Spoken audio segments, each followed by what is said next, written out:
Hola, ¿qué tal? Buenos días. Muchas gracias, Pau. Buenos días a todos. Un placer saludarlos. Y pues antes que iniciemos, si me hacen favor de que me confirmen que el audio se escuche perfectamente bien y se pueda visualizar también de manera correcta la pantalla.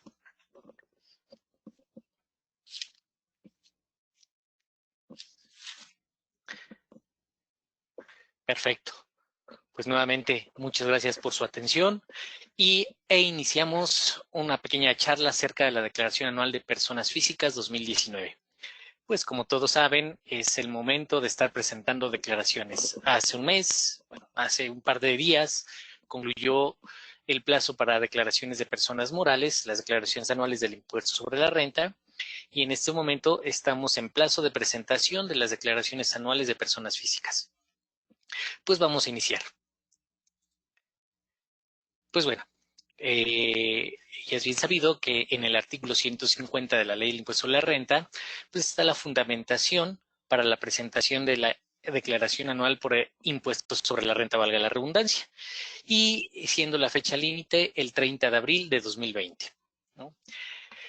Por consiguiente, pues vamos a analizar un poquito los regímenes de personas físicas que tenemos actualmente o por 2019 para efecto del impuesto sobre la renta.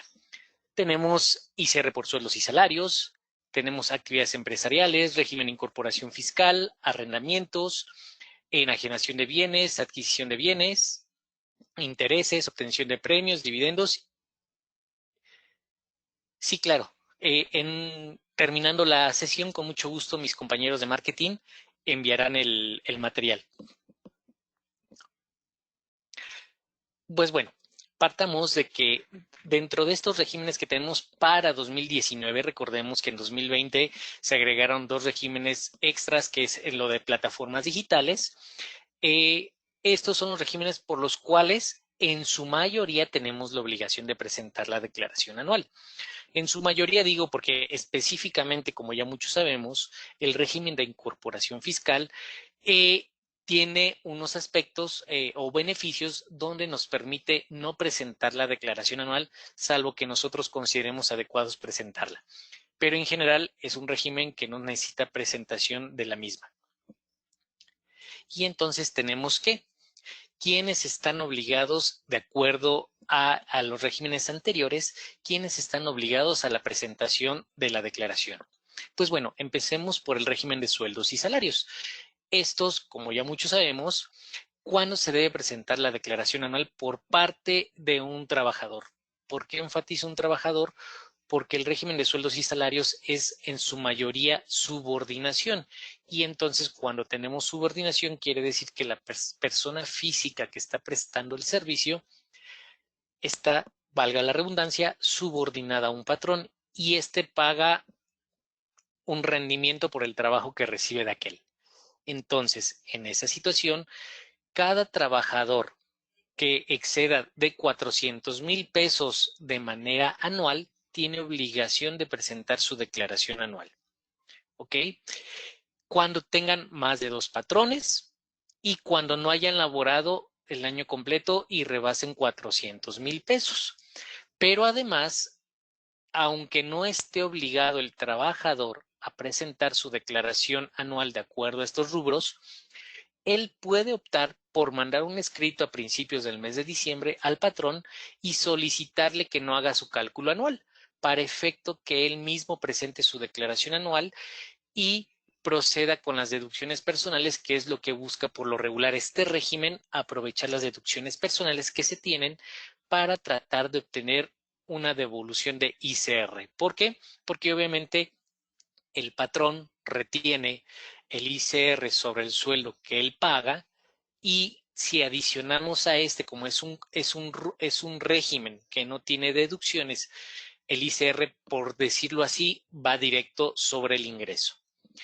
Y si adicionamos deducciones que son las personales, obviamente nuestro ingreso acumulable disminuye y esto es lo que provoca en la mayoría de veces que se tengan saldos a favor, que son los que por lo regularmente hace la administración tributaria hace mucha publicidad, que son los que devuelven 2 o 3 días.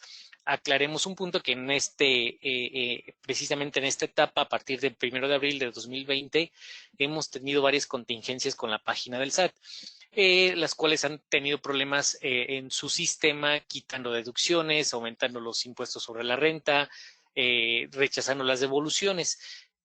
En estricto sentido y por palabras del SAT, estamos en la etapa de que están recalculando todos y cada una de las declaraciones que presentadas con saldos a favor para generar de manera correcta dicho saldo y poderlo devolver al contribuyente.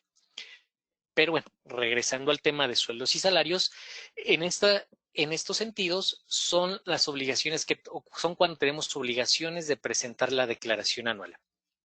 Y por consiguiente, cuando el trabajador solicita por escrito al patrón que él la va a presentar. ¿Ok?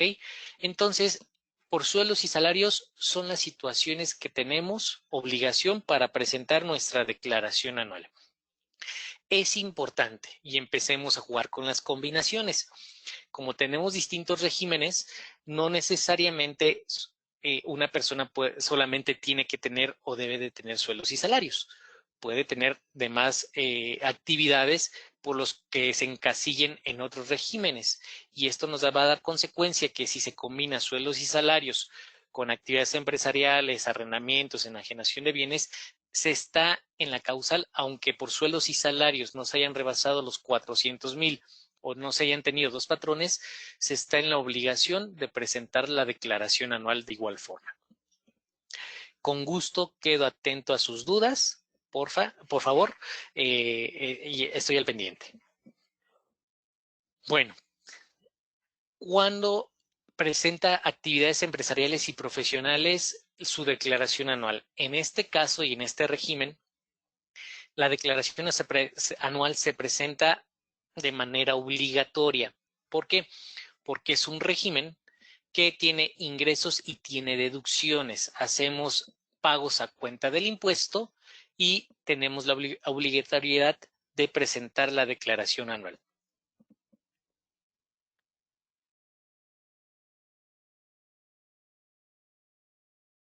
Entonces, aquí no hay un mínimo de ingresos ni un límite máximo de ingresos para presentarla.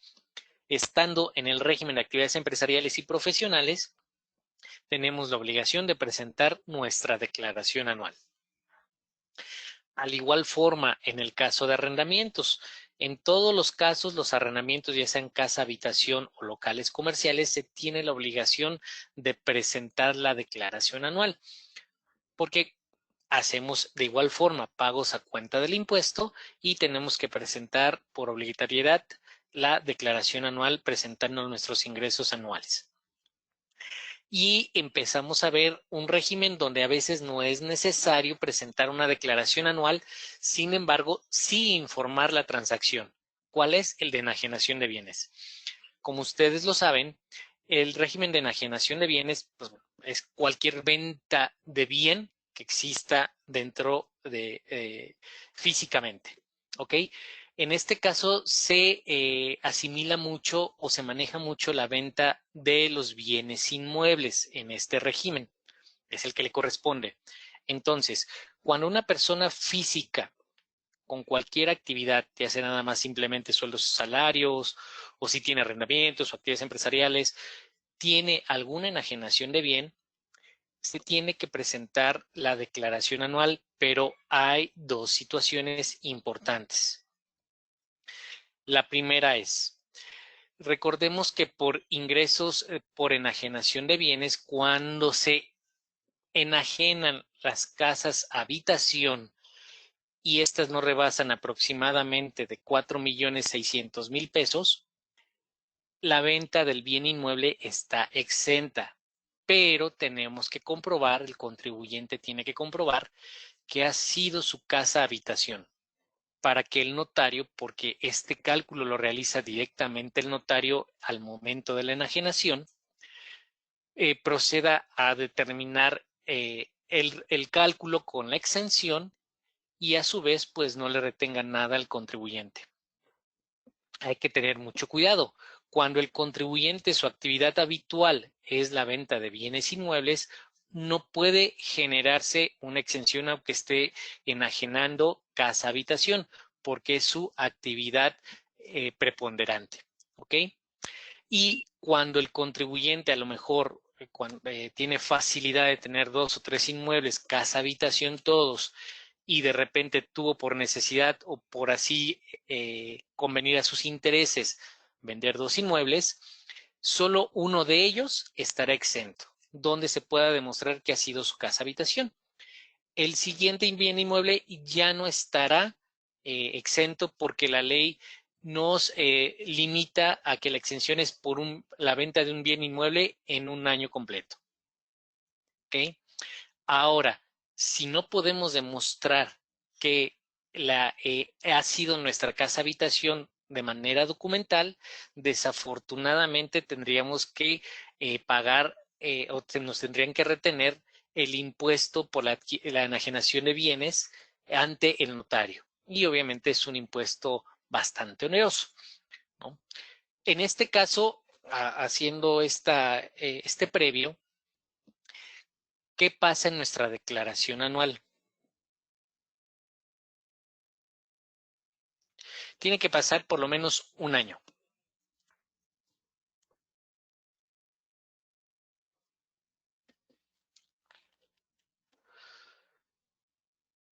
¿Qué pasa en nuestra declaración anual? Cuando el ingreso está exento, hay que informarlo. ¿Por qué? Porque más adelante veremos. ¿Me escuchan bien? ¿Se escucha bien el audio?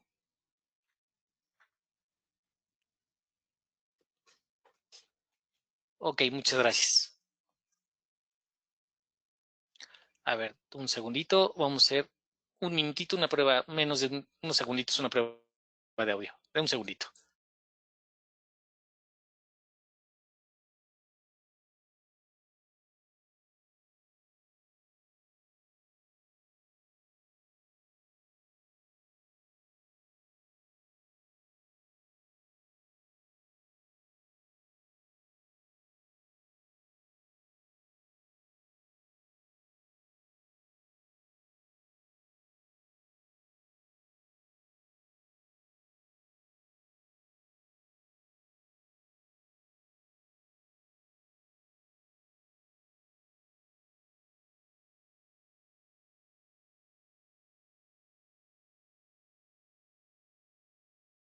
Gracias. Al parecer todo el audio bien. Muchas gracias.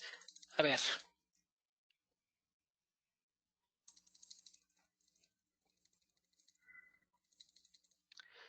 Tengo un par de preguntas. Me dicen, ¿qué pasa cuando la enajenación se realiza directamente con el síndico y no con un notario? Aquí estamos hablando de un síndico por una propiedad ejidal, es mi pregunta. ¿Cómo se comprueba que vivió ahí antes de vender su casa con recibo de luz y ese tipo de servicios? Es correcto. Pero primordialmente lo que pide el notario es una identificación oficial del contribuyente que concuerde con ese domicilio. Ajá. Pero la situación, aparte de la identificación oficial, lo que va a pedir es el comprobante de domicilio efectivamente, va a solicitar el pago de boleta predial para concordar que la información eh, puede demostrar que el contribuyente ha estado viviendo en esa casa durante los mínimo 5 años anteriores.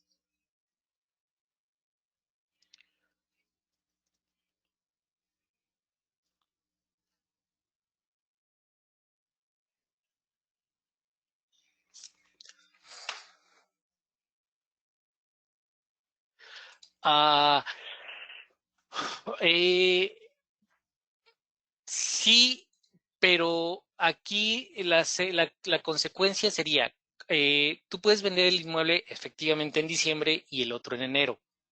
Sin embargo, vas a tener la complicación de demostrar que has ocupado el domicilio en el último año. Entonces, ¿por qué? Porque la INE, al momento que tú la cambies, vas a acreditar que es de reciente adquisición la INE, entonces no vas a poder comprobar que has estado viviendo por lo menos mínimo un año en ese domicilio. Entonces yo creo que ahí se complicaría un poquito, ¿no? Digo, tratar de buscar la exención es viable, pero por documental yo creo que el notario no la pasaría.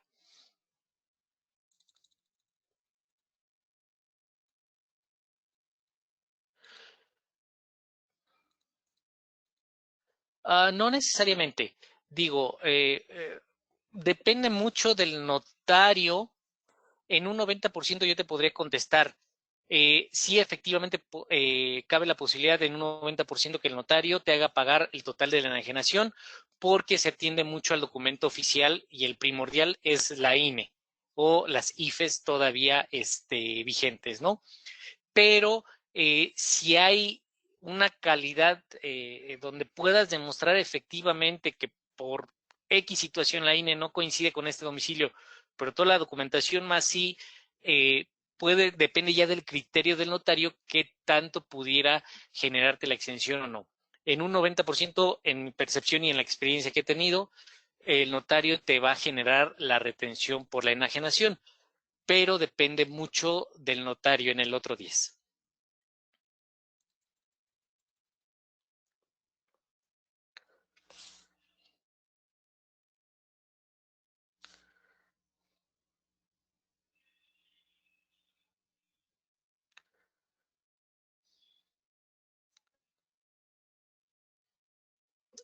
Ok, en cuanto a la pregunta del síndico, ya te entendí, perdóname.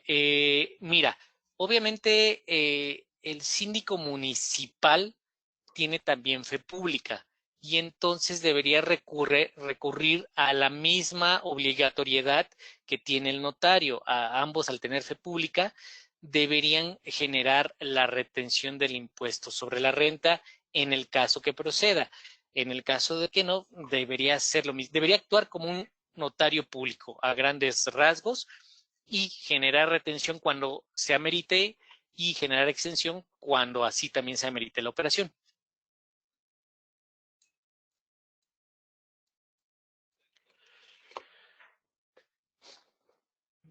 Ok, pues bueno, regresando al tema de la declaración anual, en este caso, cuando no hay exención, de todas maneras, hay que, dentro de la declaración anual, hay que generar la información de la venta del bien inmueble.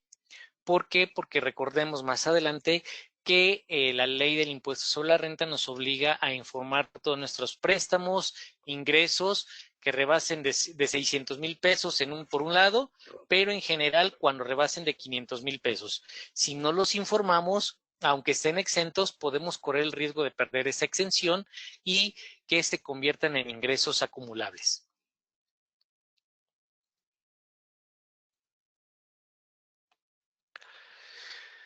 Y seguimos con los demás regímenes. La adquisición de bienes. Aquí también es bien importante mencionar, la adquisición de bienes por lo regular se da cuando una persona hereda, cuando una persona adquiere un bien por términos judiciales,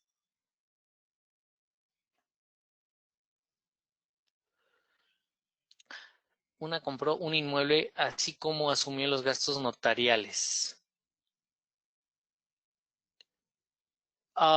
No, no, cuando tú compras el bien inmueble no hay ningún tipo de ingreso que declarar porque tú estás haciendo una erogación. Los gastos notariales y la compra en sí misma del bien inmueble van a formar parte de tu costo de venta o tu deducción cuando tú efectúes la venta de tu bien inmueble.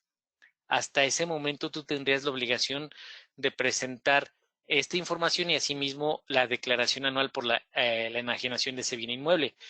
Pero cuando tú lo compras, no hay nada que declarar. El que tiene que declarar es la persona que te lo vendió. ¿No? Ahora, si estamos hablando de la adquisición de bienes, tenemos que delimitar bien la información a que se refiere a adquisición de bienes. Es por medio de un mandato judicial, cuando te lo heredan, cuando te lo donan y no entra totalmente en la deducción al 100%, en ese momento sí, efectivamente, tú como el que es adquiriente tienes que pagar un impuesto directo por la adquisición de ese bien inmueble. ¿Por qué? Porque la persona que está otorgando la propiedad no está pagando en absoluto el impuesto sobre la renta. En este caso, ahí sí cambia totalmente la posición de acuerdo a tu pregunta. Sí podrías generar todos esos gastos notariales, todos los gastos que hayas ejercido como intermediaria, la intermediación en el tema de la compraventa del bien inmueble, los gastos que se hayan invertido para la adquisición de ese bien inmueble, todo eso lo podrías eh, hacer acreditable contra el impuesto directo por la adquisición del bien inmueble, ¿no? Pero tendrías que delimitar bien la información. Si estás hablando de que tú se lo compraste a otra persona, obviamente todo eso te va a servir como deducción, pero al momento que lo enajenes. Si tú lo adquiriste, viendo adquisición como el régimen lo marca, cuando de una parte de un tema judicial, por herencia, por legado, por donación, te están dando la propiedad de ese bien inmueble, en ese momento cambia totalmente tu pregunta y sí, efectivamente, tendrías la posibilidad de hacerlo deducible.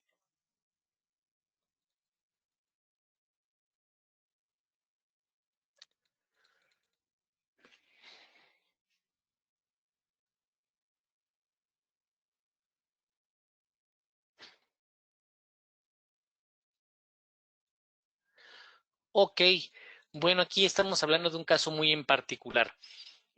Tú tenías prestaciones como prestaciones, acciones de una empresa, ¿ok? Eh, Efectivamente, primero tendríamos que ver qué tipo de acciones eran, con qué calidad se ostentaban dentro de la sociedad. Ajá. Dos, si los puedes vender, puedes venderla a cualquier persona, a cualquier eh, persona moral, persona física que requiera la venta. Previamente, reitero, tendrías que ver las condicionantes de las acciones y qué se te permite y qué no se te permite hacer.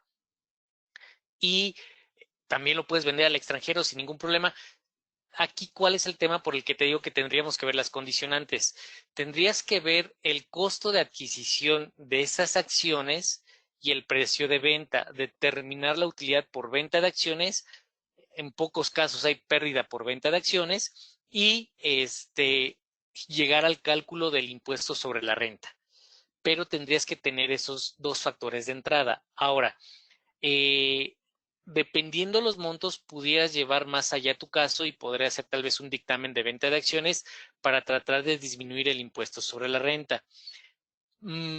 Pero respondiendo a tu pregunta, que considero yo, mi opinión sería, primero tendrías que verificar eso.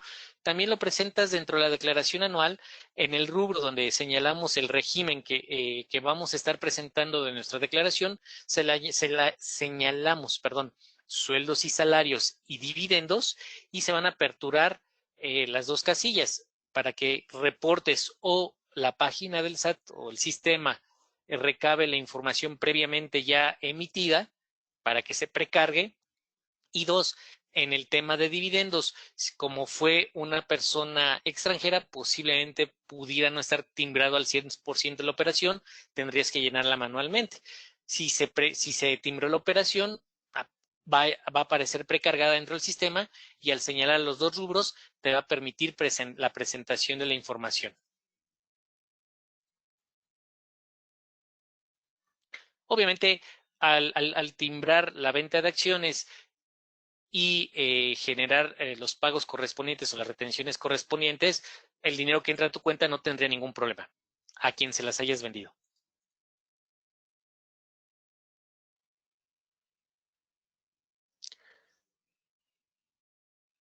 Ah, ok. Mira, posiblemente pudieras estar ante un tipo de estrategia fiscal que está implementando la empresa. No digo que esté mal, simplemente tendrías que aunar más. Aquí estás ante una desventaja. Desafortunadamente, sí tendrías que pagar en este momento el 100% de ICR sobre esos ingresos. ¿Por qué? Porque no tienes otra característica. No sé si en el rubro que ya está precargado tiene algún tipo de retención, algo por el estilo. Si no está, y si efectivamente recibieron el dinero en la cuenta bancaria, sugiero que se maneje como al 100% el ingreso. Sería muy arriesgado a lo mejor tratarlo de eliminar ahí y meterlo a otros ingresos porque no tienes todos los elementos para hacerlo como dividendos, pero tendrías que evaluar el tema fiscal, ¿no? Yo creo que sería prácticamente el mismo, mm, eh, pero sí, efectivamente, en mi consideración, tendrías que hacer coincidir tus ingresos bancarios contra lo que genera tu declaración anual. Máxime que posiblemente el costo fiscal sería alto.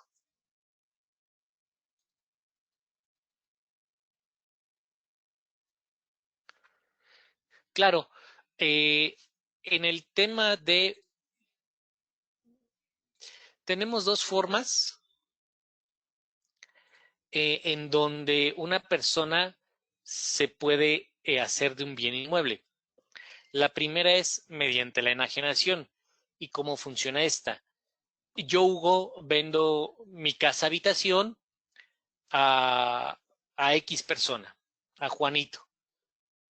Y Juanito adquiere el bien inmueble. En este caso, como yo estoy enajenando de manera normal un contrato entre privados, que obviamente le damos fe pública, eh, yo estoy enajenando, estoy obteniendo un ingreso por esa enajenación. Yo, Hugo, respectivamente, el notario me tendría que hacer la retención respectiva del impuesto sobre la renta por la enajenación de ese bien inmueble.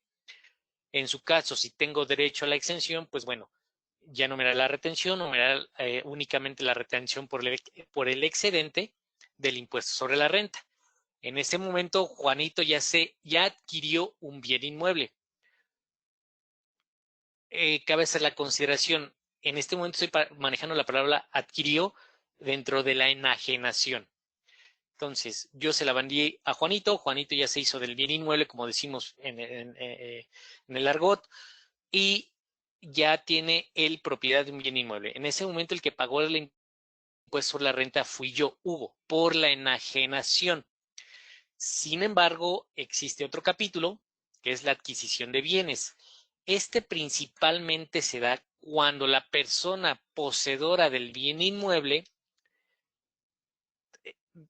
traslada el dominio a otra persona sin pago de impuestos.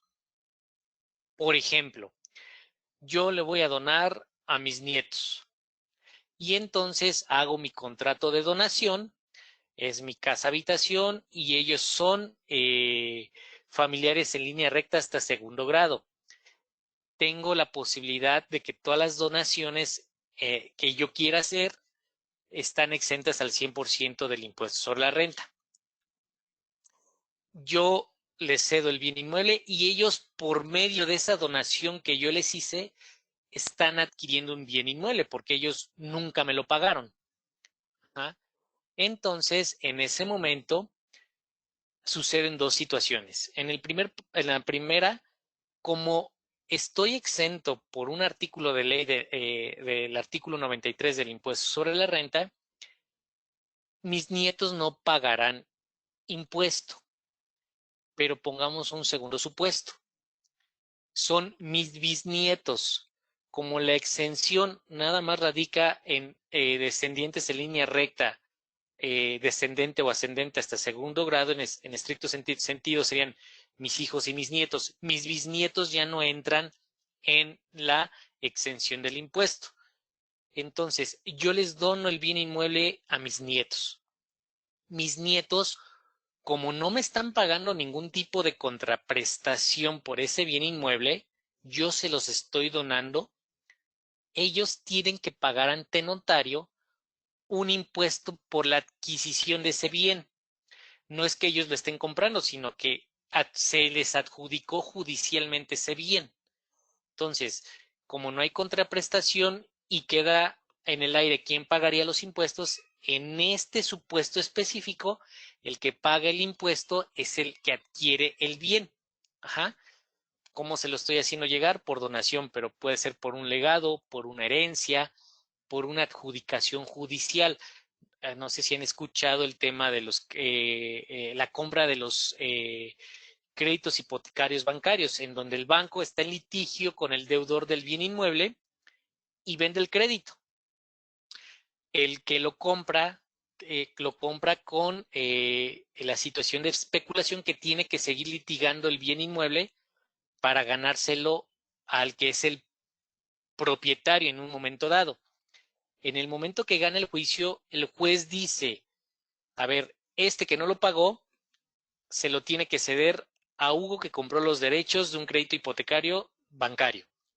Y entonces el juez dictamina que en ese momento esa propiedad se me adjudica a mí, la adquiero yo por mandato judicial. Y en ese momento, eh, como no hubo una contraprestación directa a la persona poseedora en su momento del bien inmueble, yo, aunque yo hice el trato o generé un dinero, un pago con un cierto derecho, no le estoy pagando a la que es poseedora del bien inmueble en escrituras. Entonces, en ese momento yo tendría que hacer el pago directo del impuesto sobre la renta por adquisición de bienes. Entonces, no sé si quedó claro el ejemplo. Una cosa es que lo venda yo entre privados, que por lo regular sí sucede, que le demos fe pública, pero el que vende obtiene un ingreso porque hay una contraprestación. En el otro caso, no hay una contraprestación, se adquiere judicialmente. Entonces, el que tiene que pagar el impuesto sobre la renta es el que adquiere el bien inmueble.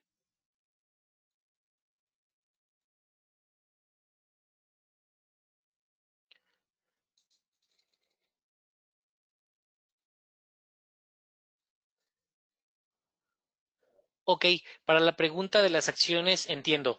Me imagino que no está timbrado. Desafortunadamente, mira, aquí yo,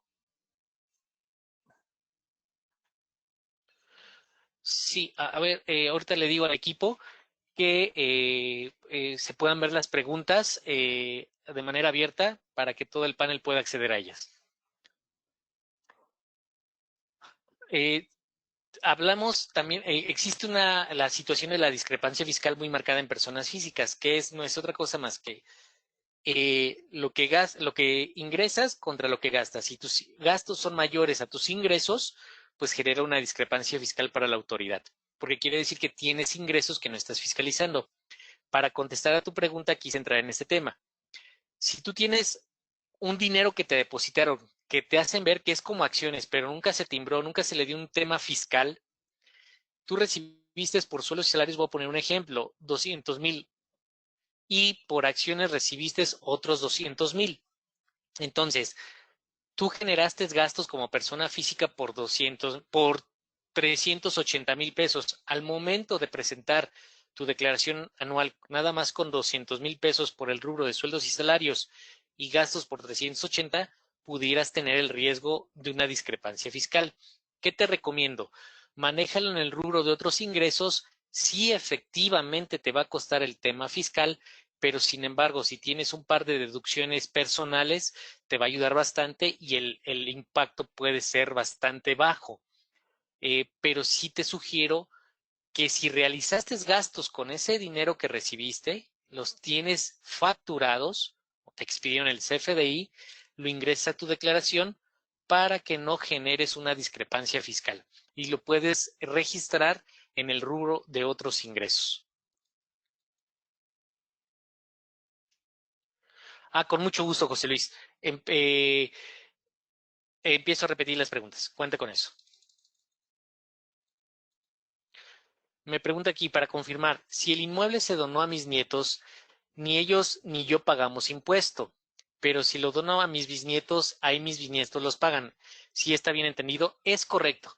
Y esto es porque en el artículo 93, la fracción 23 o 19, ahorita les digo la fracción exacta, nos marca que las donaciones están exentas. ¿Cuáles son las características para que estén exentas en su totalidad? Las donaciones entre ascendentes o descendentes, ascendentes, padres, abuelos, descendentes, hijos, nietos, línea recta, únicamente hacia abajo o hacia arriba, están exentas del impuesto sobre la renta. En cualquiera de los dos aspectos, en el que da el bien inmueble o en el que cede o dona y en el que recibe esa donación, están exentos ambos lados del impuesto sobre la renta. ¿Por qué? Porque la ley así lo marca. Descendentes o ascendentes en línea recta hasta segundo grado. El primer grado es hijos, el segundo grado nietos. En el ejemplo que di, los bisnietos ya no están dentro de la estipulación del párrafo de la exención. ¿Qué quiere decir? Hay una exención de 90 salarios mínimos, sin embargo, por el excedente se pagará impuesto. ¿Por qué? Porque mis nietos ya no son descendientes en segundo grado, son en tercer grado. En esa situación ya perdemos la exención en su totalidad. Mis bisnietos tendrían que pagar el impuesto por la adquisición del bien inmueble de acuerdo a los montos que rebasen la exención, y si no hay exención ninguna, por la totalidad de la adquisición. ¿Está bien entendido?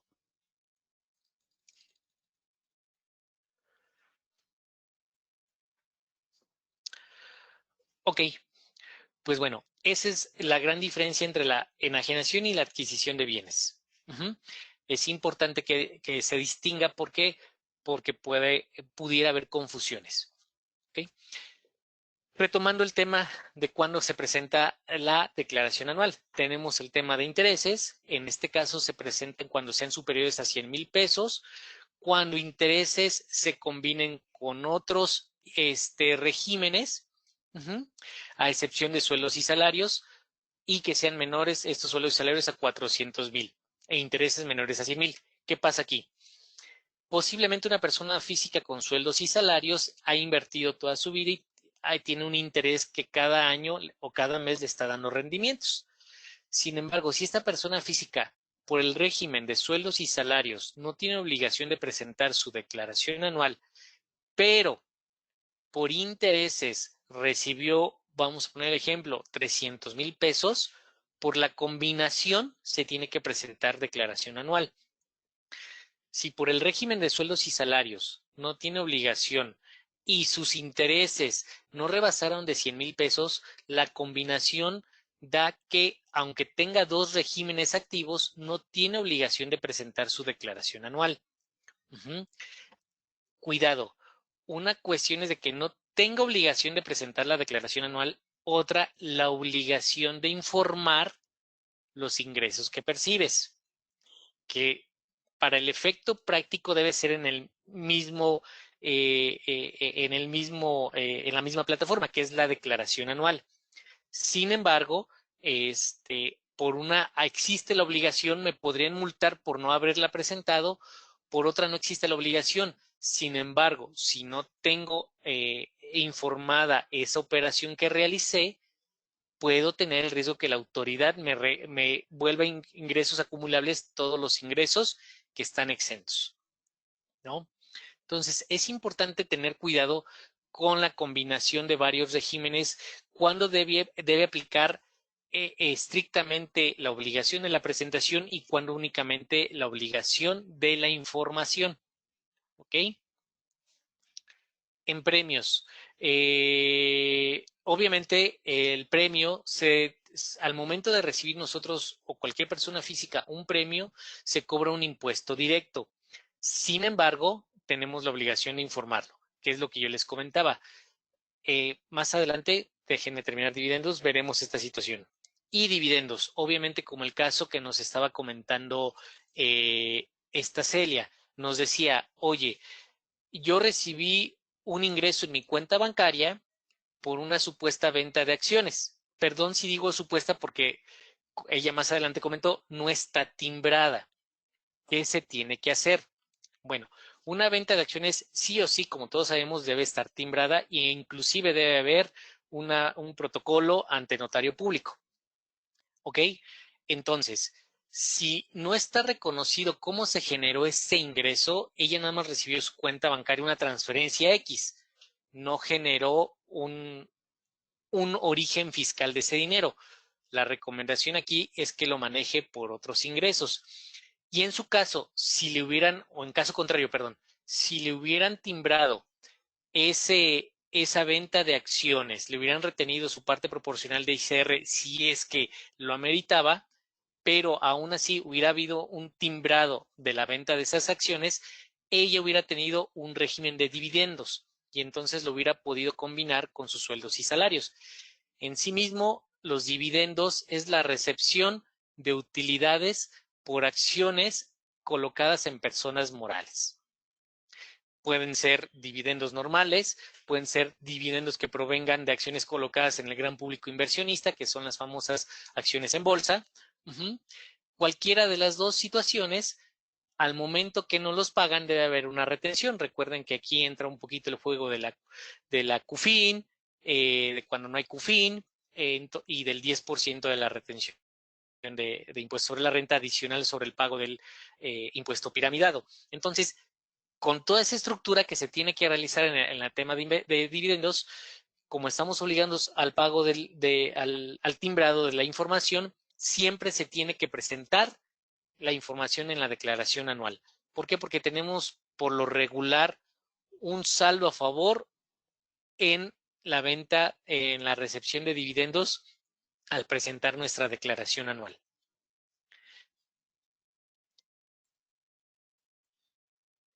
Aquí hay una pregunta. Me dice, en el caso de fallecimiento en el que solo ha salido la hoja de aceptación del juicio de sucesión a favor de la esposa, con esa, ella realizó el trámite de traspasar el efectivo a cuentas a su nombre y empezó trámite de pensión.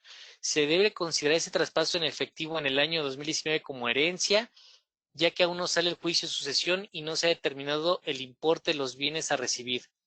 La ayuda que recibe de seguros de vida y de ayuda de gastos de defunción que el patrón le dio se debe declarar en el año que lo recibió como exentos al 100%. Ok, primera parte. Obviamente aquí quiere decir que la persona que desafortunadamente falleció tenía dinero o propiedades a su nombre. En este caso, la viuda, por lo que estoy entendiendo, no, la esposa es correctamente el término viuda, eh, está generando todo el trámite sucesorio para que pasen a nombre de ella las propiedades. ¿Ok? En este caso, no tiene que pagar impuestos sobre la renta porque se considera como una donación. O como una herencia, por decirlo así, porque la persona ya no tiene capacidad de elegir qué es lo que quiso hacer en vida. Entonces, no se tiene la obligación de pagar el impuesto sobre la renta de la persona que falleció. Sin embargo, tendríamos que ver el efecto de la adquisición de bienes. Si estamos hablando de dinero, difícilmente el notario le va a hacer un gravamen, dependiendo del monto también, ¿no? Pero por lo regular, si estamos hablando de 100, 200,000, 500,000 pesos, posiblemente el notario no le vaya a hacer un gravamen. Pero si estamos hablando de cantidades considerables, sí definitivamente el notario le va a hacer el gravamen del 20% por la adquisición de bienes inmuebles. ¿Por qué? Porque se está tramitando el juicio sucesorio. Pero, reitero, tendríamos que ver qué tipos de bienes son los que se están generando en ese juicio sucesorio. Dos, las pensiones por fallecimiento están exentas al 100%. Entonces, ahí no tendría ningún problema. Es importante que recuerden que la declaración anual depende al 100% de cómo se haya emitido la información en su momento. Caso, reitero, de Celia. Ella en su momento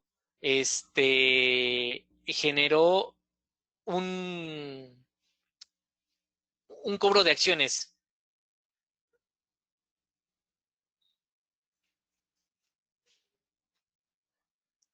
un cobro de acciones, un supuesto cobro de acciones, pero nunca se timbró. Por obvias razones no va a aparecer en la información de la declaración anual. Entonces, reiterando, es importante que consideremos que todo lo que debe aparecer en la declaración anual se le tuvo que dar un origen fiscal, hablo principalmente del timbrado correcto, para que pueda jalarlo el portal de la autoridad.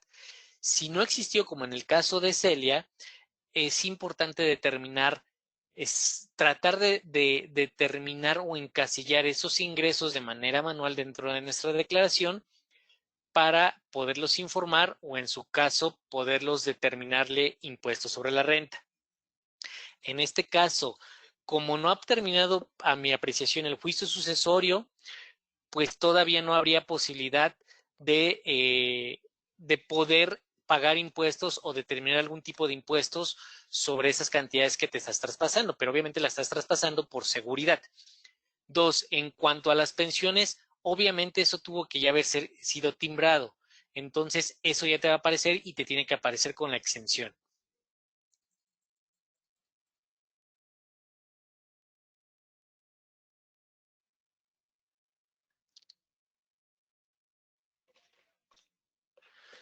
Ok, aquí la pregunta de Celia continúa en base a las acciones. La empresa es extranjera. Cuando me contrataron me dijeron que tenía derecho a esas acciones y cada año me preguntan si no quiero venderlas o no, si quiero venderlas o no. Bueno, aquí cambia un poquito el panorama. Recuerda que como es una persona moral, quisiera entender, en el extranjero, al momento de venderlas te tendría que hacer una retención de acuerdo a a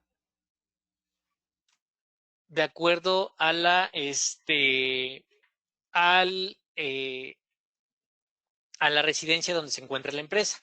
Recordemos, aquí entra mucho el tema de tratados para evitar la doble tributación o el tema de residencia. Esta empresa, al momento de tú venderle las acciones, ella te tuvo que haber retenido un dinero, posiblemente no timbrado, pero a lo mejor te tuvo que entregar una constancia o un documento similar a una constancia donde se acreditara el impuesto que tú pagaste por esas acciones, porque las estás vendiendo de una persona moral residente en el extranjero. Entonces, eso ya lo tendrías que tú aplicar en en dividendos y generar el pago de ICR o el proporcional que efectuaste en el país de residencia en tu declaración anual para que no tuvieras que pagar el impuesto sobre la renta aquí en México. Si es mayor el de allá, pues obviamente aquí no vas a pagar. Si es menor es menor el de allá, aquí tendrías que pagar la diferencia. Pero es importante que te otorgaran el documento donde acredite el pago de impuestos que se realizó allá, para que no te veas tan afectada, no te veas tan afectada en cuanto al impuesto sobre la renta.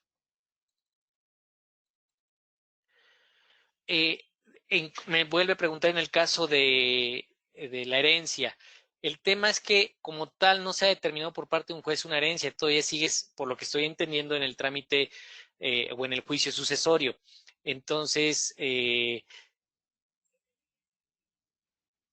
tienes que esperar a que el juez lo determine para que acredite fehacientemente o de fe pública que esos bienes ya pasaron a propiedad de la persona. Entonces, en ese momento ya tendrías que verificar si se le tiene que generar algún impuesto sobre la renta por la adquisición del bien o no tiene ninguna consideración para ese efecto.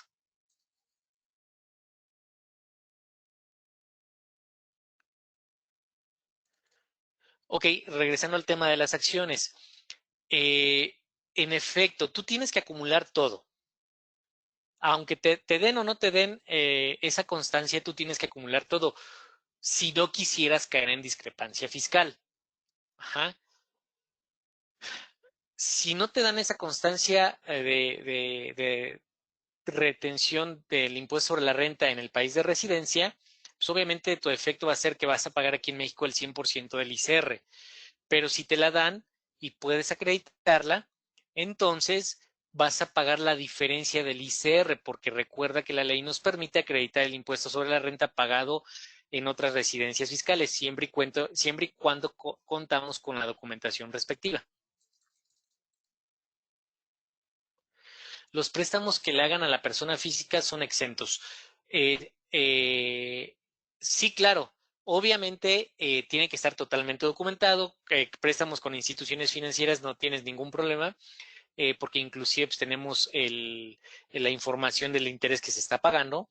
En ese momento, cuando recibimos un préstamo, no tenemos por qué declararlo como ingreso, únicamente de manera informativa. Y de manera informativa, cuando son en efectivo los préstamos. ¿Ok?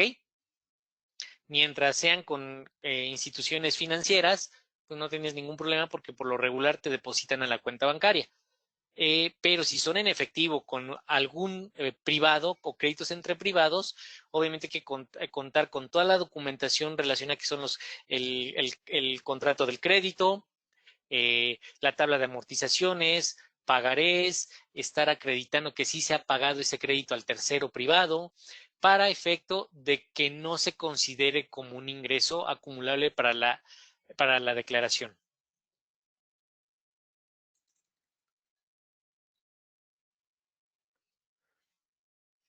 En mi opinión, así debe de ser, porque obviamente lo único que estás haciendo es el traspaso es por seguridad. Me preguntan nuevamente, eh, en la cuestión de los traspasos de la persona fallecida a la viuda, no se tienen que declarar no se tienen que declarar en el formato de declaración. En mi opinión, en este momento no, hasta que el juez determine que ya tú tienes legal posesión de toda esa propiedad, ¿no? Hasta ese momento ya tendrías la consecuencia fiscal. En este momento lo único que estás haciendo es el resguardo como un tipo albacea de ese dinero, por ende no te puede generar ningún tipo de ingreso.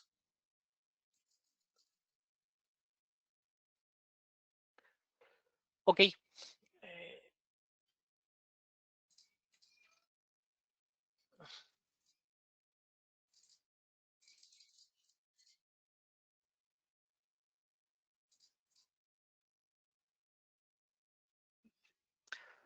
ok. Bueno, vamos a generar un poquito más el tema de la declaración. Regresamos al tema de cuándo debemos presentar de acuerdo al régimen. Bueno, quedamos en dividendos en todos los casos. Gracias. De todas maneras, estoy atento a cualquier situación. Vamos a avanzar un poquito más en la declaración y tomamos un par de minutos. Avanzamos unos 10 minutos y tomamos otros 5 minutos de preguntas. ¿Les parecen? Para que estemos coordinando todas las dudas. Entonces, ya tenemos todos los regímenes que en qué momento deben tener la obligación de presentar su declaración.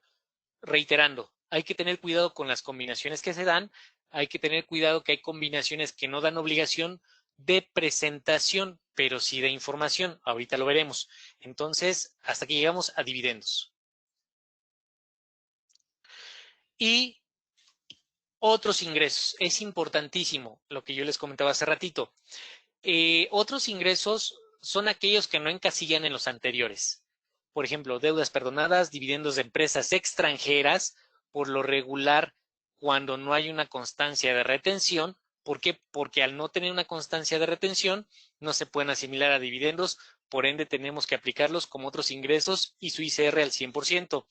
Indemnizaciones, intereses moratorios, ingresos presuntivos. Indemnizaciones me refiero principalmente a aquellos temas comerciales. Por ejemplo, yo tenía un contrato con Juanito. Juanito me tenía que surtir 100,000 mascarillas. Desafortunadamente, con la contingencia que estamos viviendo, me tenía que surtir 100,000 mascarillas. Entiendo que el mercado, pues no hay insumos y no me las puede surtir, pero teníamos un contrato y teníamos una fecha límite. Y ese contrato tenía cláusulas de penalización, lo que conocemos comúnmente como penalización. En ese caso, la penalización del contrato decía: Juanito, tú al no surtirme las mascarillas del contrato de 200,000 pesos, tenías que pagarme el 100%, 100,000 pesos. Digo, dando un ejemplo exagerado tal vez, como penalización por no surtírmelas. En ese momento, ese ingreso para mi persona física se convierte en una indemnización. No, no confundamos la indemnización del régimen de sueldos y salarios cuando se termina o se rescinde la relación laboral. Ese es otro tipo de indemnización. Esta indemnización son las famosas penalizaciones por lo regular en los contratos o acuerdos comerciales, ¿ok? Los intereses moratorios. A lo mejor mi contrato no tenía una penalización, decía, me vas a pagar intereses moratorios del 3% del valor de la mercancía mientras no me entregues, ¿no? Así se estipuló el contrato y al momento que me los paguen se convierte en otros ingresos para mí, Hugo. Ingresos presuntivos. Yo siempre he tenido un poquito la duda jurídica por qué la autoridad los pone aquí como otros ingresos, porque pues, obviamente esto es autodeterminación, quiere decir que nosotros le decimos a la autoridad que estamos ganando. Los ingresos presuntivos provienen de una determinación por parte de la autoridad. Entonces, pero bueno, aquí se generan los ingresos presuntivos. Y todo lo demás que no tenga que ver con los regímenes anteriores, ¿no? Algún tipo de ingreso jurídicamente hablando que cause una penalización muy específica, algún resarcimiento de daño, todo eso tiene que entrar aquí en otros ingresos siempre y cuando no tenga características que estos mismos se puedan encasillar en los otros regímenes anteriores. ¿Ok? Y bueno, y ya así es lo que les decía. Miren, el artículo 90 nos dice, se tiene la obligación de informar en la declaración del ejercicio sobre los préstamos, donativos y premios obtenidos en el mismo, siempre que estos en lo individual o en su conjunto excedan de 600,000 pesos. ¿Ok? Entonces, si tenemos donativos, como los ejemplos que vimos anteriormente, si tenemos un premio o tuvimos un préstamo, tenemos la obligación de informarlos en nuestra declaración anual. Pero, sin embargo, en términos de la misma, de la declaración del ejercicio, el artículo 150 nos dice que todos nuestros ingresos superiores a 500,000 pesos se tienen que declarar. Y hago la siguiente consideración. Es importante identificar bien la palabra declarar. Declarar es como informar. Te estoy informando que yo recibí todo este tipo de ingresos, independientemente por aquellos que tengan que pagar impuestos o estén exentos. ¿Ok? Pero los estoy declarando en el formato de, valga la redundancia, la declaración del ejercicio.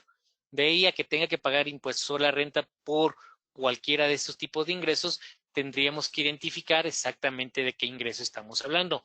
Entonces, en resumen, como tenemos los 600,000 del artículo 90 y los 500,000 del artículo 150, sugiero que a partir de 500,000 pesos informen todo lo que tengan que informar en su declaración anual, para efecto de no caer en una contradicción, porque, reitero, si no lo hacemos, corremos el riesgo que la autoridad, si teníamos ingresos exentos o no objeto de impuestos sobre la renta, pero que no los informamos en la declaración del ejercicio, se nos pueden volver ingresos acumulables y obligarnos a pagar el impuesto sobre la renta. Entonces hay que tener mucho cuidado, ¿ok?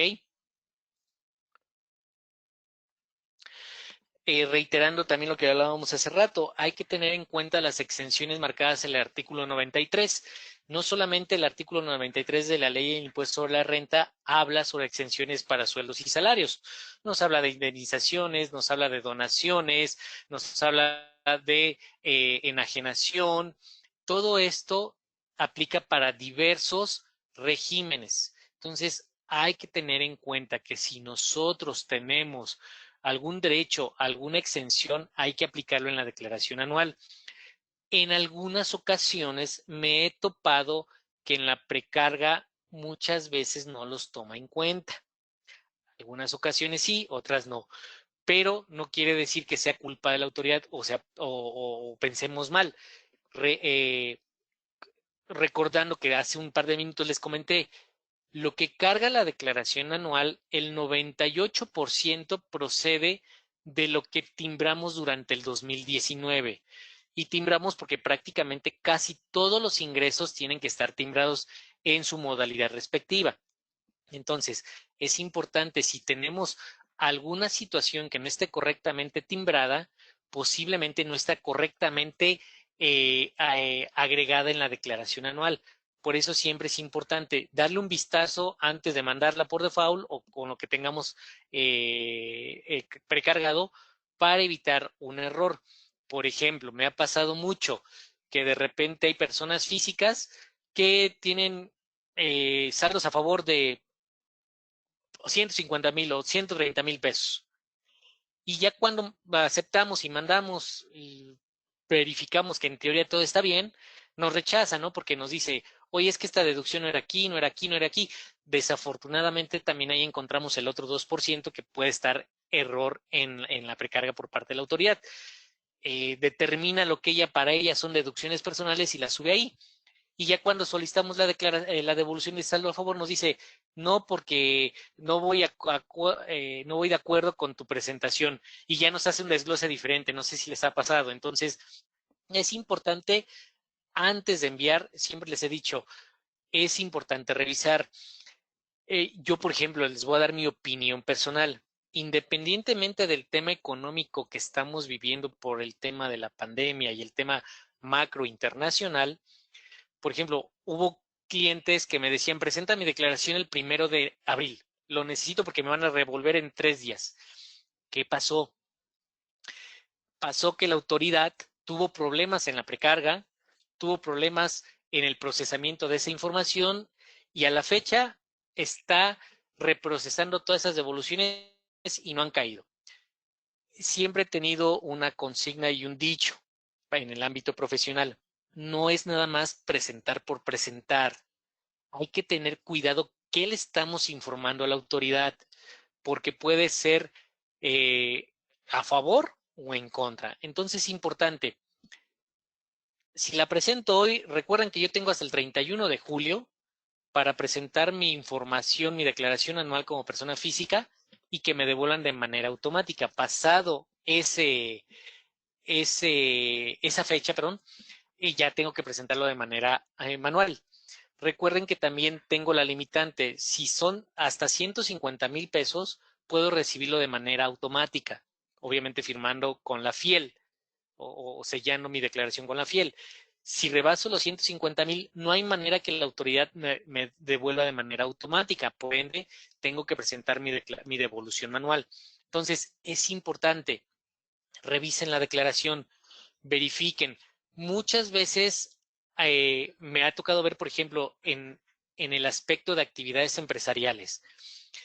De repente las actividades empresariales se confunden mucho, es complicado muchas veces hacerle entender al contribuyente qué son los gastos propios de su operación y qué son los gastos propios personales de supervivencia. Así lo determino yo. ¿A qué quiero llegar? Por ejemplo, en la actividad empresarial pagan con un cheque del negocio el médico, la cirugía, las colegiaturas y todo eso. Si somos estrictos, tendríamos que tener aquí dos cuentas. Es mi opinión y se los comparto para que posiblemente lo puedan trabajar ustedes con sus clientes, con amigos. En el ámbito empresarial, yo aconsejo manejar dos cuentas. Propiamente la empresarial, donde se maneja todo el negocio, y la cuenta civil, que es la cuenta donde voy a mandar el dinero de mi cuenta empresarial, ojo, después de pagar mis impuestos, a la cuenta civil para efecto de mis gastos personales. Y entonces ahora sí tengo dos situaciones. Cuando yo tomo la contabilidad de la actividad empresarial, veo todos los ingresos propios de la actividad y las deducciones propias de la actividad, las deducciones autorizadas, y me va a dar una base gravable. Hablemos de 500 de mi actividad empresarial menos 300 de mis deducciones autorizadas. Tengo 200,000 pesos de utilidad. Pago mis impuestos y esos remanentes, que van a ser a lo mejor 170,000 pesos, los paso a mi cuenta civil, y ahora sí, de la cuenta civil pago colegiaturas, pago honorarios médicos, pago esto. ¿En qué me va a ayudar esto? En que voy a tener, por un lado, una correcta determinación de mi impuesto sobre la renta por actividad empresarial, y aparte, en mi declaración anual voy a tener además la opción de poder hacer deducibles mis, valga la redundancia, deducciones autorizadas, por lo que me permite la ley en declaración anual. Eso es para mí lo que debería de ser. ¿Qué pasa? Y nos encontremos al diario. En la misma cuenta empresarial están pagadas colegiaturas, médicos, súper, esto, el otro, aquello. Y entonces muchas veces primero lo generamos como deducción. Y así lo mandamos nuestros pagos provisionales. Y en la declaración anual lo dobleteamos porque viene también en el rubro de deducciones personales. Y es ahí donde cometemos el error de mandarlo. Más allá de ser un simple error de cálculo, podemos hacerle entender a la autoridad que estamos teniendo todavía gastos extras de lo que estamos aplicando por nuestra operación y pudiéramos tener una discrepancia fiscal si es que generamos una pérdida. Entonces, vean las consecuencias eh, a corto plazo de lo que podría ser presentar incorrectamente, por un lado, o mezclar las deducciones personales con la contabilidad del contribuyente cuando así lo requieren, es caso específico, actividades empresariales. ¿Por qué? Porque nos puede llevar a situaciones contraproducentes con la autoridad. Reitero, es importante tener en cuenta que hay varias actividades que merecen el cuidado de tener una cuenta para el negocio y una cuenta de manera personal. Ok, vamos a dar un poquito aspecto a las preguntas y tenemos una. Dice, una pregunta, mi sobrina presentó su declaración anual. Ella solo le trabaja a una persona moral con servicios profesionales. Ella pidió su devolución y el SAT le contesta rechazada porque menciona que la empresa moral no la reconoce. Mi prima le pregunta al contador de la empresa moral si pagó las retenciones y ellos aseguran que sí. El SAT pide comprobar documentación. ¿Cómo puede mi sobrina demostrar que ella sí expidió sus facturas con retenciones, pero que la empresa seguramente no ha pagado las retenciones? Todo con el fin de pedir nuevamente la devolución. Aquí estamos ante el caso clásico de parte de la autoridad que quiere que nos volvamos eh, eh, personas físicas recaudadoras de impuestos, ¿no? Que es, digo, es imposible, no tenemos la autoridad legal para hacer eso. Hay inclusive, les voy a compartir, por favor, bueno, voy a pedir a los chicos de marketing que me compartan sus correos, algunos criterios de Prodecon donde ya no es obligatorio que la autoridad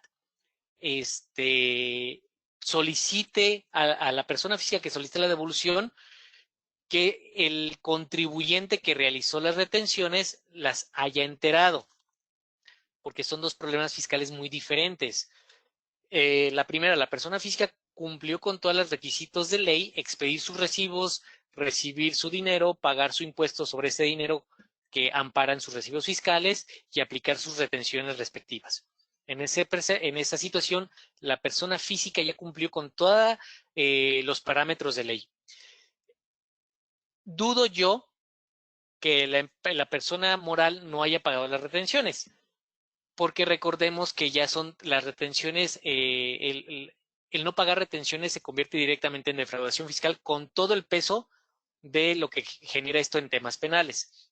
Entonces, yo creo que asimismo lo que no está teniendo en orden la empresa es las declaraciones a tiempo. Pudiera yo entenderlo así. Recuerden que ahorita tenemos, si hacemos un movimiento para que se refleje en declaración, tenemos que esperar aproximadamente 48 horas.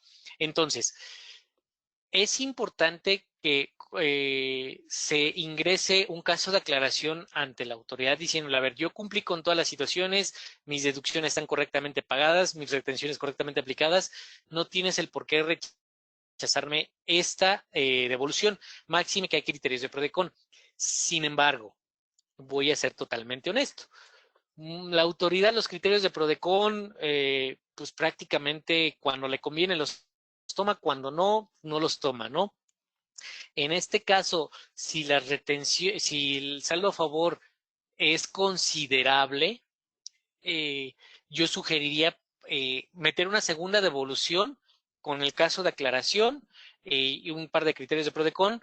Y si vuelve a ser desfavorable el tema de la devolución, meter un recurso jurídico para efecto de que el Poder Judicial obligue a la autoridad a la devolución obviamente tendríamos que ver qué tanto le conviene, porque muchas veces ingresar el recurso jurídico también cuesta dinero, ¿no? Y se tendrían que ver, evaluar todas las opciones.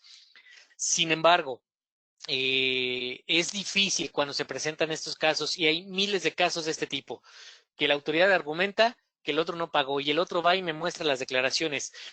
No sería lo correcto y yo no lo recomendaría, pero si hay una buena sinergia con la empresa, una buena relación con la empresa, pues solicitar que nos permita por lo menos el acuse de la declaración donde vienen pagadas las retenciones con su respectivo pago, o el mismo acuse que emite ya el portal de declaraciones, que ya viene la fecha de pago, el banco por el medio que se pagó.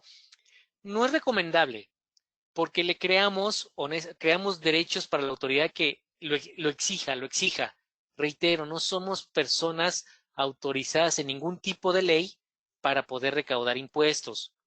Entonces, ese es trabajo de la autoridad. La autoridad tendría que devolverme a mí e irse, considero yo, si la empresa no lo hizo, no pagó sus retenciones con todo el peso legal para poder recuperar sus retenciones. Está en todo su derecho, pero no ponernos a nosotros como intermediarios de la recaudación. Es como lo que muy sonado, ¿no? Que se realizó ahorita el señor López Obrador con la Confederación Patronal Mexicana, si no mal, estoy mal nombrando el nombre, que le pide al presidente que por favor recaude esos 50,000 millones que le adeudan esas grandes empresas, ¿no? Pues él no tiene ni el derecho ni está facultado por ley, y claro, con las manos en la cintura las empresas le van a decir, ¿tú quién eres? Tú ni siquiera eres autoridad para poderme venir a recaudar los impuestos, ¿no? Es el mismo supuesto en el que vivimos día con día los contribuyentes pequeños. La autoridad nos forza o nos condiciona a que el otro haya cumplido. Esa es obligación de ella, no de nosotros. Entonces sugiero que vuelva a presentar la declaración, les mando los acuerdos de PRODECON y esperando que la autoridad recapacite, les devuelva y que ya se arregle con la empresa. Ese es tema de la autoridad.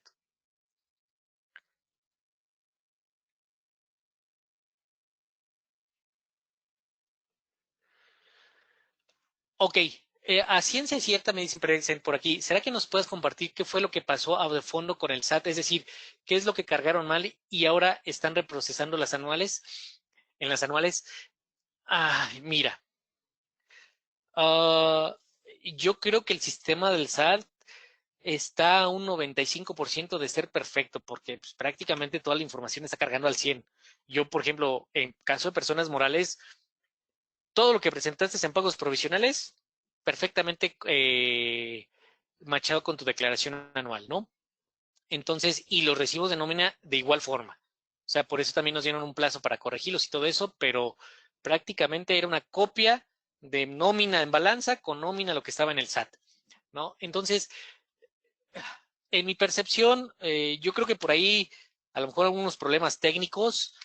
eh, Perdón, voy a dar mi punto de vista. Yo creo que efectivamente la etapa económica en que estamos viviendo está muy complicada. Estamos viviendo una etapa que particularmente yo la alcancé a vivir un poco en el 94, pero creo que estamos, sin ser alarmistas, en un punto de inflexión o a punto de llegar a un punto de inflexión donde se pueda repetir una crisis de mayor magnitud que la del 94, que es la que yo más recuerdo que me tocó vivir y que puedo hablar de ella. Entonces, yo creo honestamente que no hay error en el sistema del SAT. Yo creo que se necesitan recursos y sea cual sea la manera de obtenerlos presionando al contribuyente cautivo, pues he visto, por lo menos en el último año, que esta autoridad pues, no le va a importar pisotear derechos constitucionales, legalidades, o sea, el fin es recaudatorio 100%. Entonces, creo yo que el sistema del SAT es muy bueno. Eh, Creo que, en mi opinión personal, va con fines recaudatorios. Pues como cualquier empresa juega con los flujos, aguántenlos tantito, pagamos esto, llegan más declaraciones, pagamos lo que viene y así nos vamos, ¿no? Entonces, yo creo que mi apreciación, un 60%, 70% es esa situación, o sea, pero me puedo equivocar. Pues efectivamente no soy informático, no soy experto en estos temas y puede haber errores que no estén contemplando o que no hayan contemplado la misma autoridad.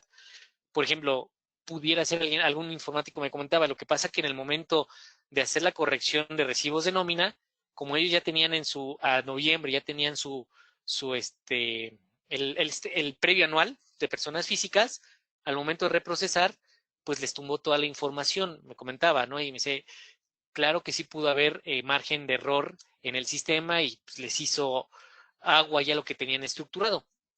Puede ser, puede ser. Pero no creo que, no creo en esas situaciones de que una autoridad tan grande, tan eficiente, porque como quieran creer, nuestra autoridad es eficiente. Cuando quieren fiscalizar, lo hacen. Entonces, eh, creo, creo yo que por todo el tema que estamos viviendo, es un tema más con fines de recaudación, ¿no? El caso que nos comentaba nuestro compañero anterior, ¿no? El de su sobrina. Eh, Oye, Eduardo nos decía, pues es que mi sobrina hizo todo bien, ¿por qué le está negando la devolución? Porque te está condicionando que pues es que él no me pagó las retenciones, pero esa es tu obligación de cobrarlas, no de la persona física, ¿no? Y pasa por alto tanta legalidad, pero al fin y al cabo juega con la situación de que, bueno, es una persona física, a lo mejor le sale a favor es tanta cantidad, no va a meter juicio porque va a gastar en abogado y todo eso, y en lo que yo se me da la oportunidad de regresárselo, se lo regreso, o nunca se lo regreso y ya me hice con esa recaudación, sin tener derecho a ella, ¿no? Entonces, yo creo que va más por ahí, pero bueno, es mi humilde opinión. Este, no me hagan caso, ya ven que en ese momento toda circula tanta fake news que bárbaro, que estamos llenos de eso, ¿no? Pero yo creo que eso nada más. Eh, Desafortunadamente sí, Pedro, o sea, no hay ningún precepto de ley, y lo acabas de decir perfectamente, que obligue a que el contribuyente que acredita esas retenciones esté verificando que el que se las retiene las esté enterando.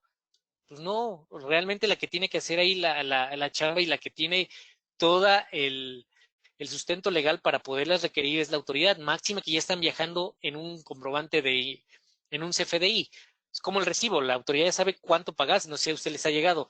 Oye, detectamos estas incidencias en tus recibos de nómina y te pasa de enero a diciembre y te dice timbrado, hice recausado tanto, pagado tanto y diferencia, ya sea a favor o en contra, porque ya saben que de repente timbramos un mes o una quincena se nos pasó y timbramos 2 días después y pasa. Pero ya tienes la autoridad para saber, oye, no me pagaste esas retenciones, págamelas. Máxime que las retenciones tienen la calidad de no enterarlas de defraudación fiscal directamente.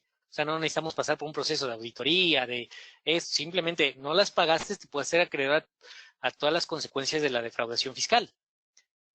Pero no hallo la inercia, o sea, eso sería tan fácil fiscalizarlo a diferencia de estar fiscalizando que las operaciones simuladas, que si pasó esta operación, que si tiene materialidad y todo eso. Para mí sería más retribuible estar fiscalizando retenciones que la materialidad de las mismas, de una operación.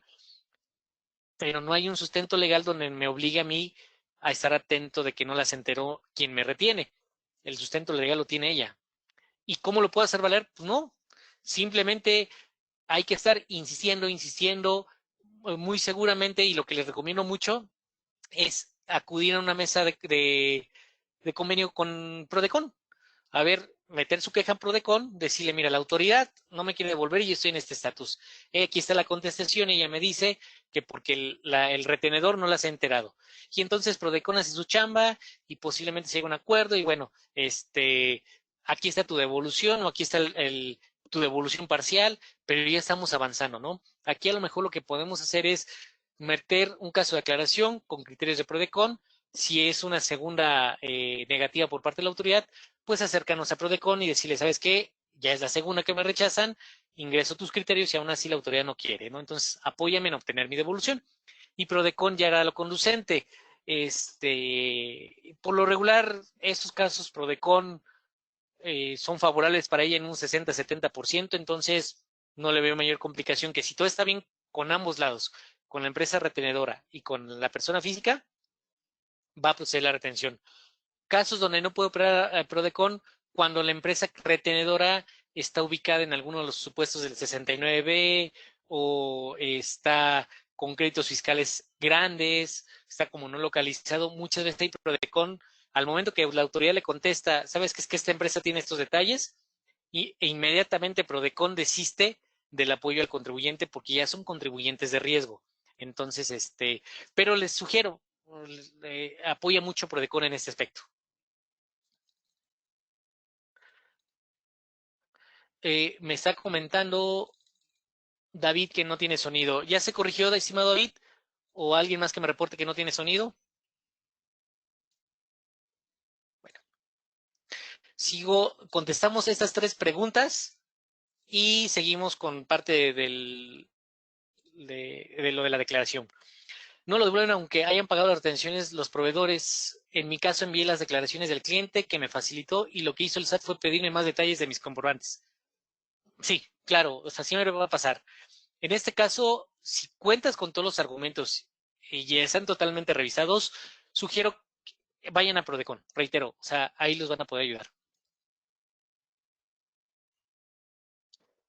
Es perfecto, o sea, y es correcto lo que tú dices, David. Sin embargo, o sea, es la facultad de ella exigir que se los paguen, no de nosotros. No podemos exigirle a una empresa, paga las retenciones porque si no a mí no me devuelven. Pues la empresa con las manos en cintura, como lo dije hace ratito, pues tú no eres ni autoridad para poderme exigir algo, ¿no? Entonces, desafortunadamente, quiere que tomemos el papel de presión, pero no tenemos facultad alguna para hacerlo. Entonces, y obviamente no nos lo va a hacer a nosotros, ¿verdad? Entonces, es importante que la autoridad entienda, o sea, hay situaciones fiscales que sí entiendo que deben ser analizadas muy cuidadosamente, pero cuando estamos hablando de una devolución que está totalmente estructurada, pues creo que ahí la chamba es de ellos, no de nosotros.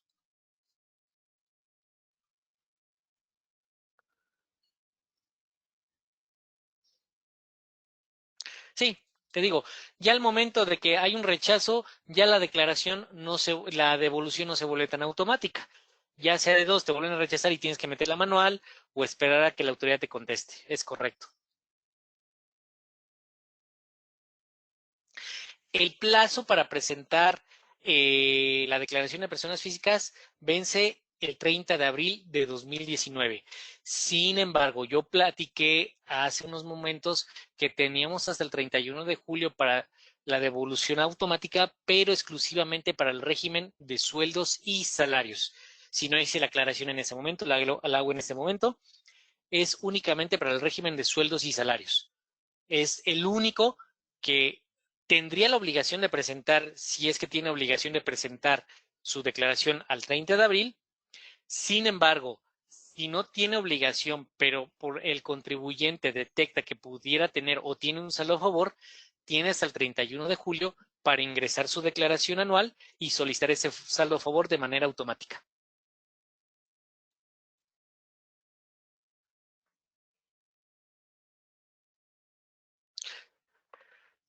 Me pregunta aquí Aline, ¿a qué se refiere la inconsistencia en que algunos casos el buzón tributario expresa este texto? Algunos de sus retenedores presentan inconsistencias en la información de ingresos y retenciones reportadas al SAT. Es lo que estábamos platicando hace un par de minutos. O sea, ya detectó que el contribuyente, el retenedor, posiblemente no pagó las retenciones, que puede ser el caso más común, y que por eso no te quiere devolver. Pero reitero, jurídicamente el tema ya no te atañe a ti, le tendría que atañer a la autoridad. La autoridad, si ya lo detectó, ve y cóbrale o fíncale un crédito fiscal a ellos. Ya no es consecuencia mía.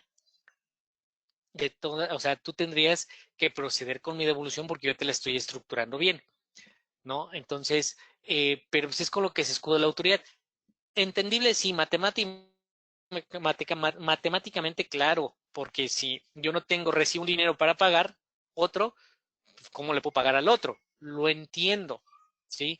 Pero esos detalles los tendría que verificar la autoridad en mi percepción en el periodo de enero y febrero.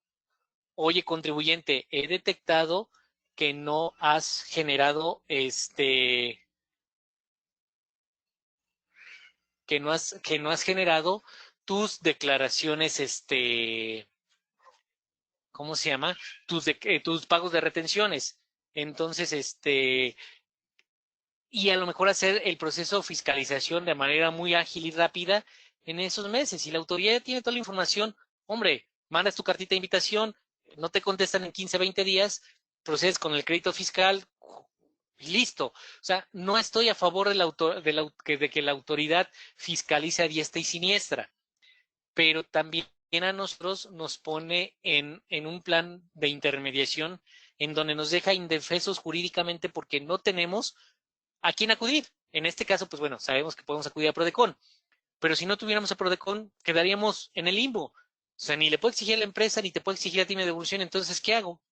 Lo que con derecho me corresponde, ¿no? Entonces, estamos en una situación bastante complicada. No, para la autoridad prescribe el saldo a favor hasta a los 5 años.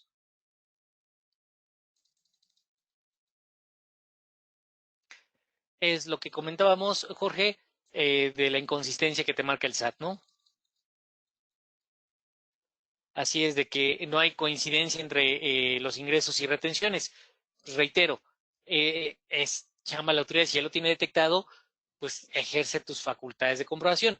Reitero, no estoy a favor de una fiscalización exageradamente agresiva, sino que eh, devuelva y haga su fiscalización, si es que no se han pagado, ¿no?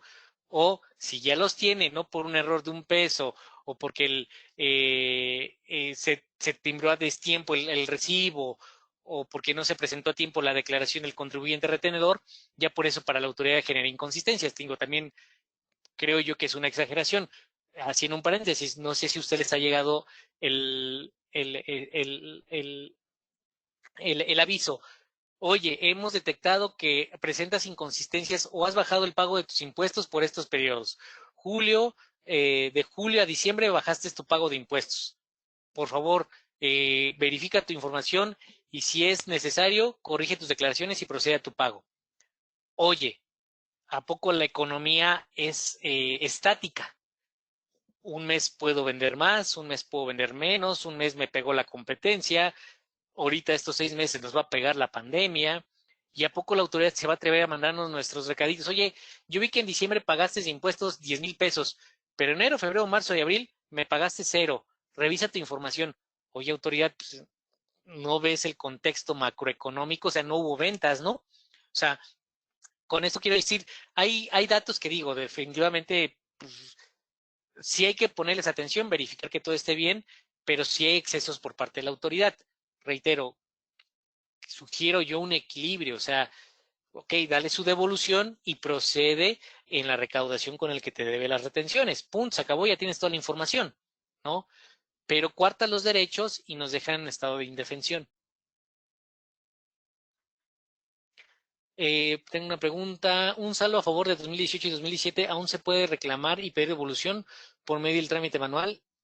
Sí, claro, estamos ahorita presentando 2019, 18, 17, 16, 15. Según yo, y si las cuentas no me fallan, estamos presentando el ejercicio 19, está vigente 19, 18, 17, 16 y 15. Todavía un saldo a favor del 2015 lo podría solicitar en devolución, pero ya prácticamente si 2015, tendrías que ver la temporalidad de cuando presentaste la declaración 2015 para verificar si todavía estés en tiempo y forma. Pero seguro 2016 a 2019 tienes opción de presentar tu devolución manual y para solicitar ese saldo a favor. Ok, bueno, sigamos un poquito aquí con este tema de la declaración. Nos vamos a ir un poquito más rápido, ya son 12:40. Estas charlas se van rapidísimo, ¿verdad? Hablamos un poquito de las deducciones personales, ya lo habíamos comentado anteriormente, hay que tener en cuenta honorarios médicos y hospitalarios como deducciones personales, las deducciones por lentes ópticos también pasan como deducciones personales, gastos funerales desafortunadamente también pasan como deducciones personales, igual aguas, aquí es para el contribuyente, cónyuge, ascendientes y descendientes en línea recta. Los donativos al 7% de los ingresos acumulables, intereses hipotecarios reales. Recuerden que cuando tenemos créditos hipotecarios está el interés nominal y el interés real que pagamos. El interés real es el que podemos hacer deducible. ¿Ok?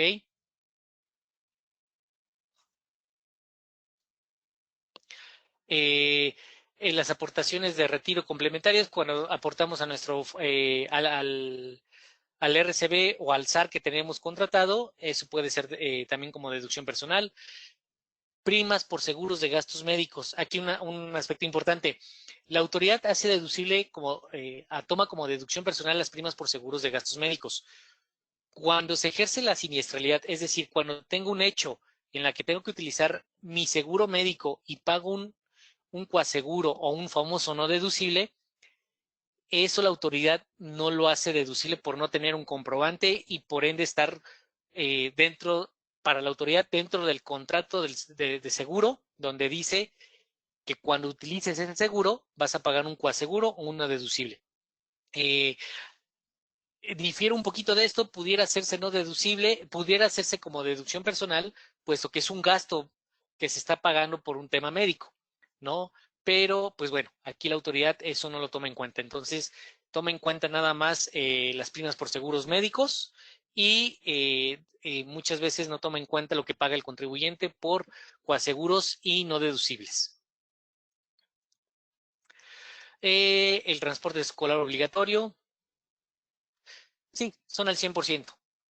Pero aguas. Ahorita les comento, las deducciones personales se ejercen en mi lámina hasta aquí, hasta el transporte escolar obligatorio. ¿Ok? ¿Qué pasa? Nosotros las deducciones personales me voy a saltar un poquito. Bueno, antes de saltarme, tenemos las deducciones personales y el beneficio de colegiaturas. Recuerden, preescolar, primaria y secundaria, profesional técnico y bachillerato por cada persona que pague el contribuyente. Obviamente debe ser estudios con validez oficial y deben, obviamente, en edad de estar estudiando máximo el bachillerato, ¿vale? Qué buena pregunta de las aportaciones al 100%. Anteriormente sí se hacían así, pero a partir de 2014 recuerden que nos limitaron las deducciones. ¿Y cómo nos las limitaron? Al máximo de lo siguiente, ya sea al máximo de que es el 15% del ingreso del contribuyente declarado en el formato del ejercicio o hasta 5 UMAS, que quiere decir elevadas al ejercicio.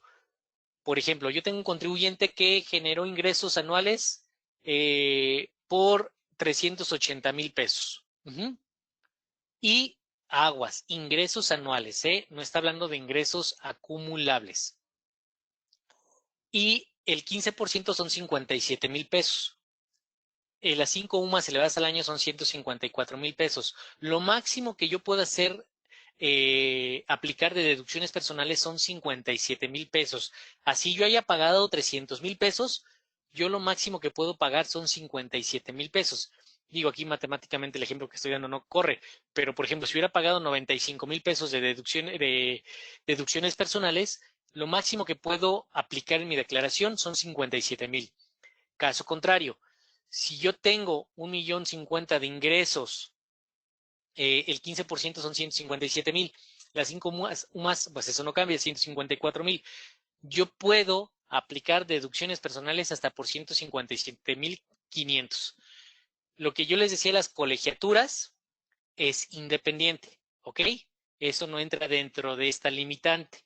Entonces, es importante verificar, aunque yo, por ejemplo, en el caso de los 1,050,000 haya tenido deducciones personales por 300,000, lo único que me va a aplicar la autoridad son 57,500.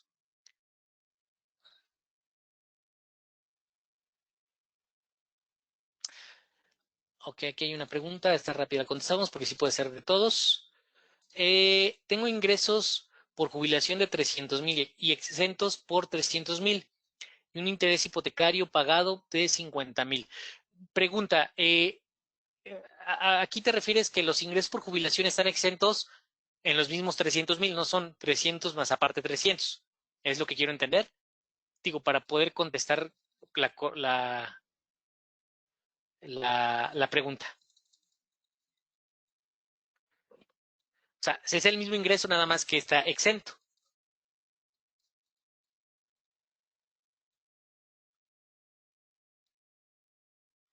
Ok, mira, sí, sí me ha pasado. Recuerda que hay está la limitante de los 90 días de salario mínimo por cada año trabajado para efecto de la jubilación. Tendríamos que verificar si tu jubilación es en parcialidades, es por pago definitivo. Si es por pago en definitivo, que yo creo que es por parcialidades, por lo que me estás diciendo, por pago definitivo, por lo regular, queda el saldo a favor. Por pago en parcialidades, no muchas veces porque la autoridad nada más se basa en la limitante. Pero aunque le modifiques, te va a salir un impuesto a pagar, casi estoy seguro. O sí, sí te sale un impuesto a pagar. Si no te sale el impuesto a favor, te sale un impuesto a pagar por lo regular, por la acumulación de esos 300,000 menos nada más los días de exención por la jubilación en parcialidades. Mira, aquí tengo un caso en donde lo vi con el Instituto Politécnico Nacional y ellos nos entregaron una carta donde están asegurando o afirmando que los ingresos provienen de la jubilación pagada en parcialidad en una sola exhibición. Con esa carta la autoridad se modificó todo el cálculo, salió un saldo a favor y obtuvimos afortunadamente la devolución. En este caso no sé de dónde provenga el saldo, la jubilación, por alguna entidad gubernamental.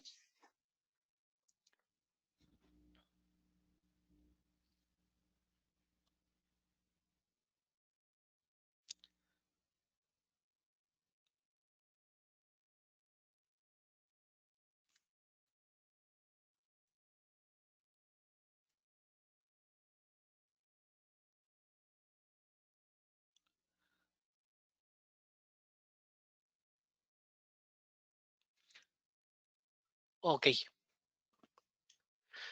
ok, mira, aquí muchas veces es complicado porque reitero, la manera en que emite la información el Seguro Social, en este caso, o el ISSSTE, es muy complicado y difícilmente nos entregan una constancia en los temas de jubilación.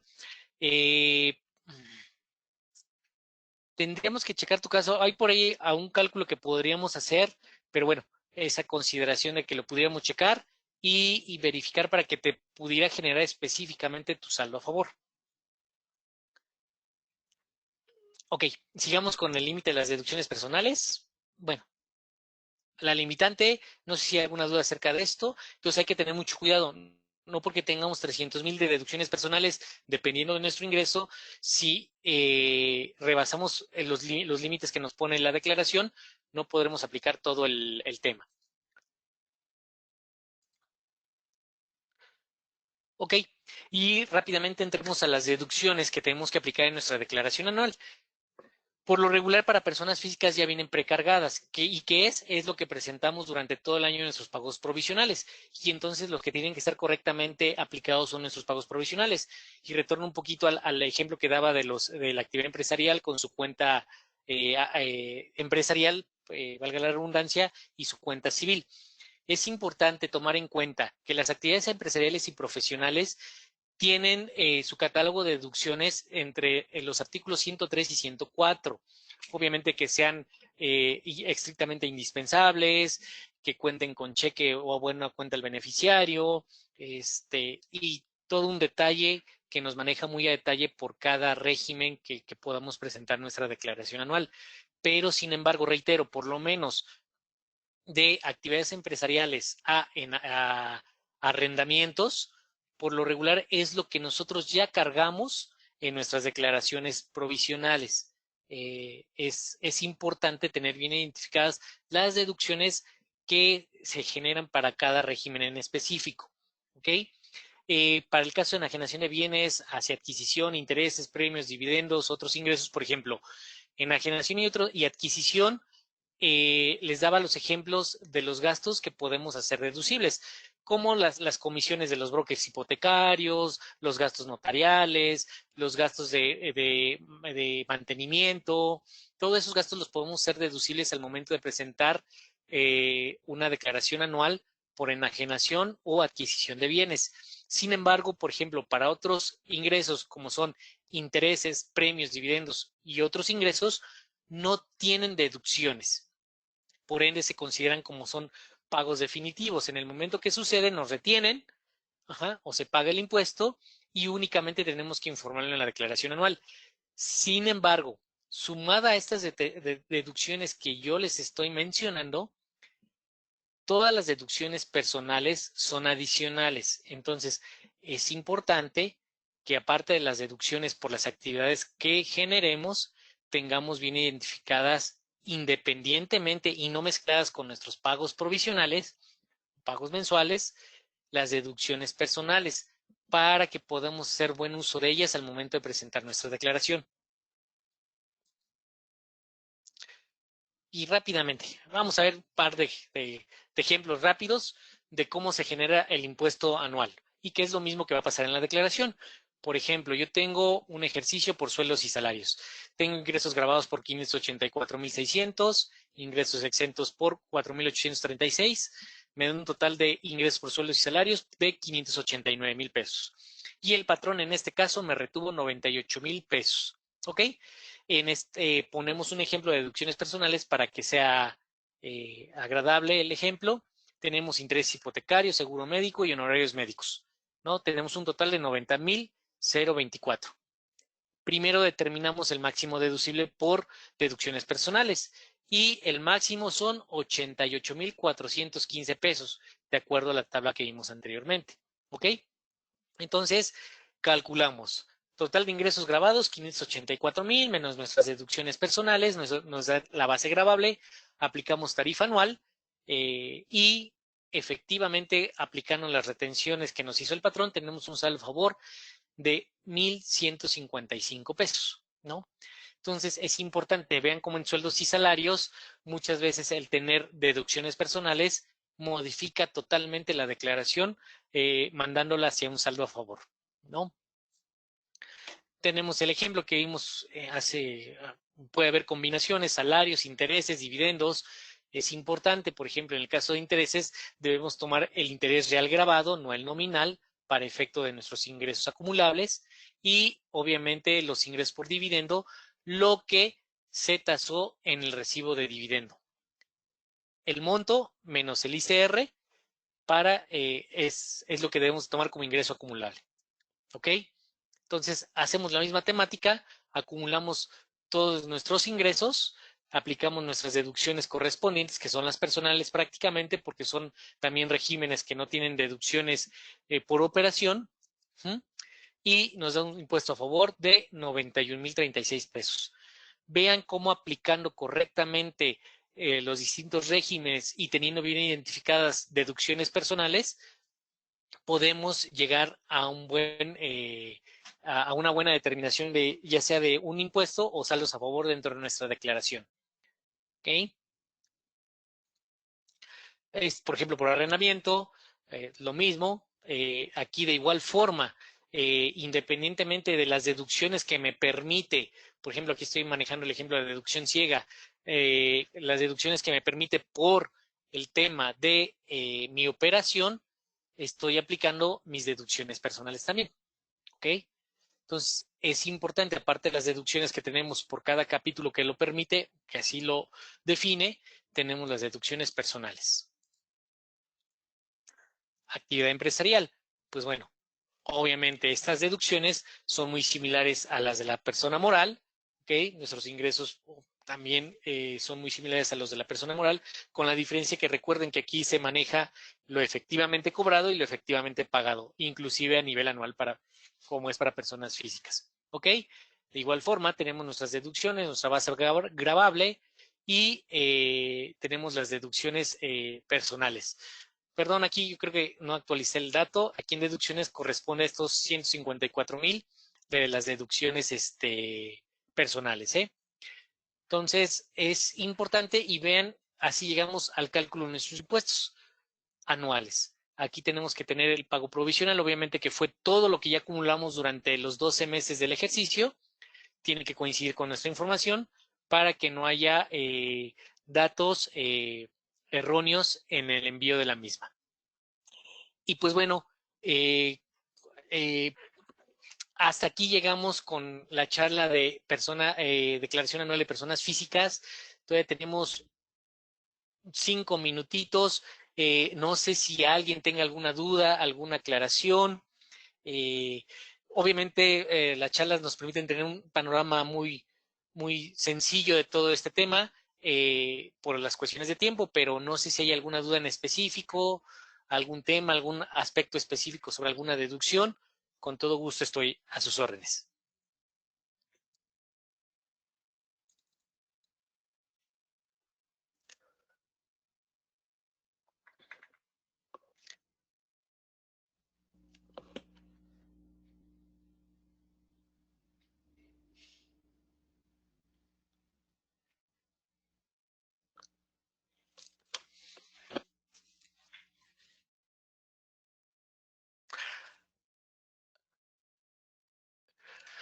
Ok, claro. Obviamente, la modificación va a ser en plataforma al momento de integrar la información.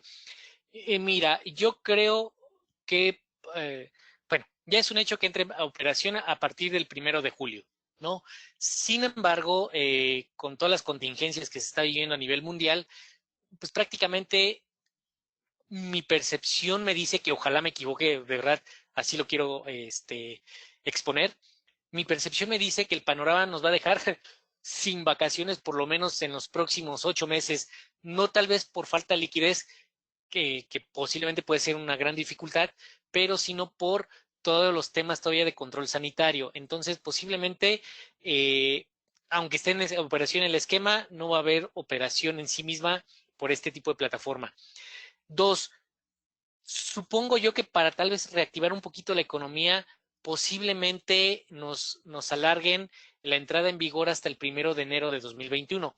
Quisiera yo entenderlo así porque son negocios viables con los que se empieza a parar rápidamente perdón, la economía. Entonces, no lo sé. A grandes rasgos, ¿qué va a pasar? Obviamente, las personas que tengan la obligación de estar en estas plataformas tendrán que estar presentando sus impuestos, ya sea de manera personal o por medio de las aplicaciones informáticas. Estas, a su vez, tendrán que hacer la retención directa y no tendrán obligación más que de presentar la información anual, pero tendríamos que esperar a ver con todos estos temas si hay alguna modificación en el tema de cómo se presentaría, si hay alguna prórroga o para efecto qué van a hacer las aplicaciones informáticas, porque aunque te dice que no es obligación tener un establecimiento permanente, todo nos da luz que sí tiene que tener un establecimiento permanente para poder estar presentando las retenciones que les haga a los usuarios de las mismas, ¿no? Entonces, hay que ver cómo se va planificando este tema, pero obviamente, en el momento que cargues toda la información, la plataforma tendrá que ser modificada para 2021 y presentar todos estos esquemas, tanto ingresos como retenciones respectivas, ¿no?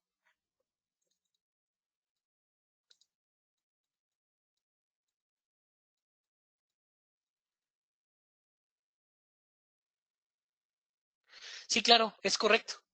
Es correcto, las depreciaciones, bueno, más bien la deducción de inversiones se suma a tus gastos y compras o las deducciones autorizadas de cada ejercicio. Es correcto.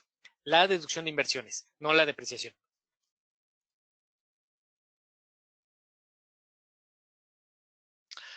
Sí, José Luis, podrías hacerlo deducible.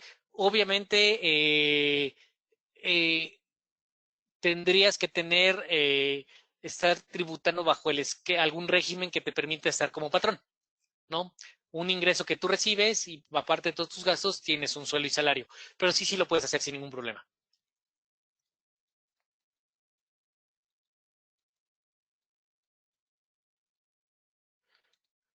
Sí, es el tema.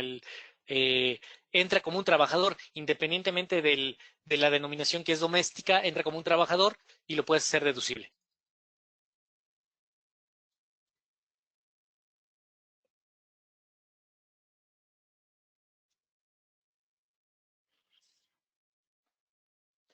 Sí, es correcto.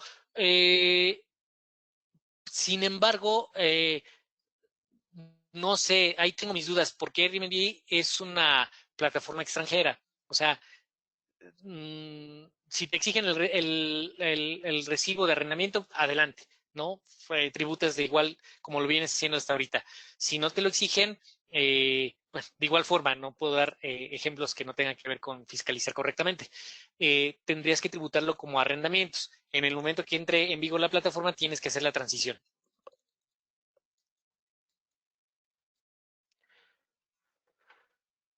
Pues bueno, eh, quedamos atentos, les agradezco mucho su atención, su tiempo, es muy valioso para nosotros.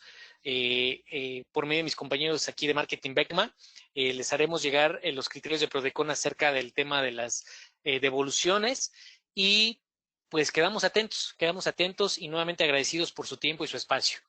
Que pasen muy buena tarde, cuídense mucho, por favor.